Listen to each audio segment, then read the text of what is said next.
कंकाल का रहस्य। चौरा गांव के खेतों में इन दिनों खुदाई का काम चल रहा था। असल में इसी गांव से होकर एक अच्छी सड़क गुजरनी थी, इसलिए यहाँ खुदाई शुरू की गई थी।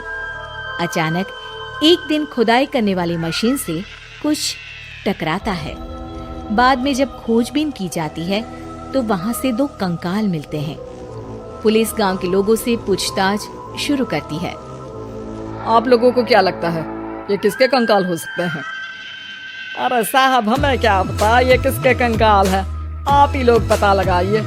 हम लोग तो बहुत ज्यादा डरे हुए हैं। हाँ, हमारी फॉरेंसिक टीम अभी आ रही है। ये बताओ कि इस गांव के रहने वाला कोई जोड़ा गायब तो नहीं ना? क्योंकि शुरुआती जांच में तो ये बात सामने आ रही है कि एक कंकाल किसी पुरुष का है तो एक किसी महिला का। साहब, हमें तो बहुत डर लग रहा है। ऐसे कंकाल मिलने का मतलब गांव के आसपास ही किसी की हत्या हुई है या फिर किसी को जलाकर मार डाला गया है। हाँ साहब, हम अपने परिवार को लेकर बहुत ही ज्यादा परेशान हैं। देखिए, आप लोगों की परेशानी हम समझ सकते हैं, लेकिन आप लोगों को पुलिस का सहयोग करना होगा, क्योंकि आपके सहयोग के बगैर हम ये पता नहीं लगा सकते हैं कि आखिर ये किसके कंकाल है और इनकी हत्या किसने की। ठीक है साहब, गांव के लोग आपका पूरा सहयोग करेंगे। हाँ साहब, पूरा सहयोग करेंगे।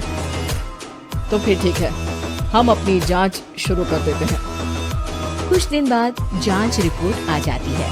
पता चलता है कि ये कंकाल करीब 20 साल पुराने हैं, यानी 20 साल पहले किसी जोड़े की हत्या कर शव को यहाँ पर दबा दिया गया था। इंस्पेक्टर राघव, ये बताओ कि 20 साल पहले की मर्डर मिस्ट्री क्या आप सुलझ सकती है? हाँ सर, क्यों नहीं, लेकिन अब सबूत और गवाह काफी मिट गए होंगे। मुश्किल तो होगी, लेकिन शायद किसी परिवार को इंसाफ मिल सके। इंस्पेक्टर राघव, आप बिल्कुल सही कह रहे हैं। किसी परिवार को तो इंसाफ मिलेगा ही और किसी को उसके किए की सजा भी मिलेगी। जी सर, मैंने तो जांच शुरू भी कर दी है। 20 साल पहले इस गांव के 2 जोड़े अचानक कहीं गायब हो गए थे। मैंने दोनों ही परिवारों के बाकी के सदस्यों से बातचीत शुरू की तो उन्होंने बताया कि उनके बच्चे शहर गए थे, लेकिन आज तक वापस नहीं लौटे हैं। लेकिन ये दोनों शव किस परिवार के सदस्यों के हैं, ये कैसे पता चल सकेगा? सर, मैंने डीएनए टेस्ट करवा लिया है। आज शाम तक इसकी रिपोर्ट भी आ जाएगी। अच्छा, ठीक है। उसी शाम को सर, डीएनए रिपोर्ट के मुताबिक ये दोनों ही लाशें चौरा गांव के रहने वाले प्रधान सुल्तान सिंह के बेटे और बहू की है। लेकिन इनकी हत्याएं किसने की है, ये कैसे पता लगेगा? इसी का तो पता लगाने की कोशिश में जुटा हूँ सर। आज सुल्तान सिंह से मिलने भी जा रहा हूँ। मेरा बेटा और बहू तो मेरे लिए सिर्फ यादों में ही रह गए थे। हमें उनकी लाशें तक नहीं मिल सकी थी। आज 20 साल बाद उनके कंकाल मिले हैं। मैं अब किसके लिए जीऊं?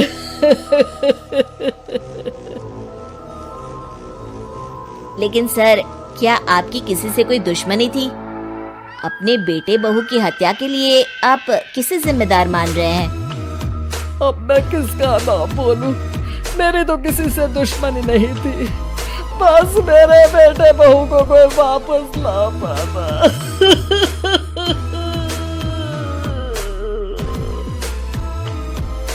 इसके बाद सुल्तान सिंह फूट फूट कर रोना शुरू कर देते हैं। सर, अब आप इनका अंतिम संस्कार करवा सकते हैं। कम से कम इनका शरीर ना सही, इनका कंकाल तो आपको मिला है। लेकिन हाँ, अगर आपको कुछ भी याद आए तो जरूर बताइएगा। मेरी तो बेटा अब उम्र हो गई है, लेकिन मेरे बेटे और बहू के हत्यारों का जरूर पता लगाइएगा, क्योंकि जब तक हत्यारे पकड़े नहीं जाएंगे मेरा मन नहीं मानेगा। सर, हमारी पूरी कोशिश रहेगी हत्यारे को पकड़ने की। लेकिन एक बात बताइए, उस वक्त आपको किस पर शक गया था? उस वक्त मेरे एक ड्राइवर को पकड़ा गया था, लेकिन सबूतों के अभाव में उसे छोड़ दिया गया था। अच्छा, और ड्राइवर पर कैसे शक हुआ था? क्योंकि उस दिन ड्राइवर छुट्टी पर था। उस समय लेकिन लाश क्यों नहीं मिल सकी थी? उस वक्त पुलिस ने बहुत कोशिश की थी, लेकिन दोनों की डेड बॉडी नहीं मिल सकी थी।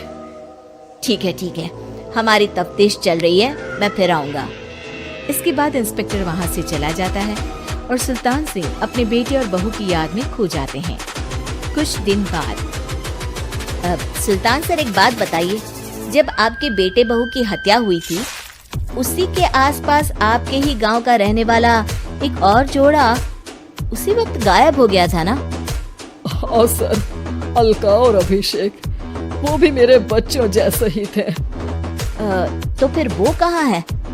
उनका भी आज तक पता नहीं चल सका, लेकिन बताते हैं कि कुछ साल पहले अभिषेक को गांव के ही किसी आदमी ने मुंबई में देखा था, लेकिन फिर वो गायब हो गया। यानी अभिषेक और अलका की हत्या नहीं हुई थी, बल्कि उन्होंने किसी वजह से खुद ही गांव छोड़ दिया था। हाँ, हो सकता है, क्योंकि अभिषेक मेरे बेटे संतोष का अच्छा दोस्त था और उसका मेरे घर भी आना जाना लगा रहता था। हो सकता है कि उसने मेरे बेटे और बहू के बारे में सुन लिया हो और ये गांव छोड़ दिया हो सकता है। उनके परिवार का कोई अब नहीं रहता क्या इस गांव में? अब तो कोई नहीं रहता। एक चाचा थे, लेकिन उन्होंने भी अपना पुश्तैनी मकान बेच दिया है। वो भी अब कहीं शहर में ही बस गए हैं। ओह, अभिषेक और अलका के बारे में भी पता लगाना होगा। हो सकता है कि वही इस हत्या के बारे में कुछ बता सके। हो तो सकता है, लेकिन वो बेचारे तो खुद ही वक्त के मारे थे, वो क्या बताएंगे। फिर भी सर, जब केस दोबारा खुला है तो जांच तो करनी ही पड़ेगी, और इस बार तो लाशें भी बरामद हुई है। कुछ दिन तक लगातार तफ्तीश चलती रही। एक दिन थाने से सुल्तान सिंह को फोन आता है। हाँ, कौन बोल रहा है? सर, मैं कांस्टेबल तुलाराम बोल रहा हूँ थाने से। आपको थाने आना पड़ेगा। थाने? लेकिन क्यों? सर, किसी की पहचान करवानी है। अच्छा ठीक है, मैं दोपहर तक पहुँचता हूँ। सुल्तान सिंह दोपहर में थाने पहुँचता है। कई पुलिस के अधिकारी वहाँ मौजूद रहते हैं। सर, आपके बेटे की हत्या का रहस्य आज शायद सुलझ जाए। अच्छा इंस्पेक्टर राघव, पर वो कैसे? सर, उस आदमी को देखिए, क्या वही अभिषेक है? सुल्तान सिंह की आंखों में हैरानी से आंसू आ जाते हैं। हाँ सर, यही अभिषेक है। ये आपको कहाँ से मिला? सिर्फ अभिषेक ही नहीं, बल्कि इसकी पत्नी अलका भी इसके साथ है। मैडम, जरा अभिषेक की पत्नी को लाइए। जैसे ही अलका को पेश किया जाता है, सुल्तान सिंह जमीन पर गिर जाते हैं। सुल्तान सर, क्या हुआ आपको? आप अलका को देखकर गिर क्यों गए?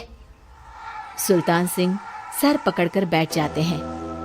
ये अलका नहीं, बल्कि ये तो मेरी बहू रितु है। पूरा थाना एक दूसरे का मुंह देखने लगता है। क्या? इसके बाद हर किसी को दो कंकाल और हत्या का रहस्य समझ में आ गया। अभिषेक और रितु ने मिलकर संतोष और अलका की हत्या की थी और लाश को जमीन के नीचे दबा दिया था। आज 20 साल बाद इस हत्या का रहस्य खुल सका था कि अवैध प्रेम संबंध में दो मासूमों की जान गई थी।